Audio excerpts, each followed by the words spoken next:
ఉండే రైతులు చేన్ల చుట్టూ మంచిగా సీసీ కెమెరాలు పెట్టుకుంటున్నారు.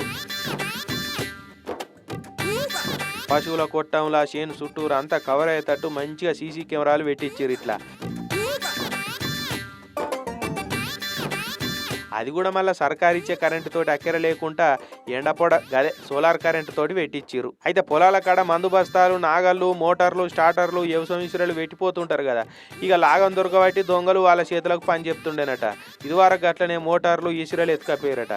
ఇక అట్లా ₹1000 పెట్టి కొనుక్కొచ్చిన ఇసురలను ఎత్తుకపోవడం చూసి ఇట్లా కెమెరాలు పెట్టుకుంటే దునియా లేడునా చూసుకోవచ్చు. కావలి మనిషి ఉండే అక్కర కూడా ఉండదని ఇగురం చేసిరట. ఇక ఇప్పుడు ఏం భయం లేకుండా బాయికాన్నే షెడ్ వేసి కోళ్లను, గొర్రెలను, పశువులను కూడా కట్టేసిపోతురట. అంతేకాదు ఎవరైనా మనుషులు చేనుకాడికి వస్తే కెమెరాలు సౌండ్ చేసే ఏర్పాటు కూడా పెట్టించారట. కోతులు వచ్చినా, కుక్కలు వచ్చినా కూడా కెమెరాలలో చూసి మైకుల సౌండ్ చేస్తే అవే ఉరుకుతున్నాయట. కరెంటు పోయిన ఫికర్ లేకుండా సోలార్ కరెంట్ ఉండే వరకు మాకు ఇప్పుడు పెద్ద రంది వాసిపోయింది. ఏడికి పోయినా పరిశాన్ లేకుండా పని చేసుకొని వస్తున్నాం అంటున్నారు. కొద్దిగా ఖర్చు అయితే అయింది కానీ పెద్ద ఎత్తున వ్యవసాయం చేసే ఆసాములు మంచిగా బాయికాడి ఇట్లా సవలతులు చేసుకుంటే భయం లేకుండా భరోసాతోటి ఉండవచ్చు కాదా.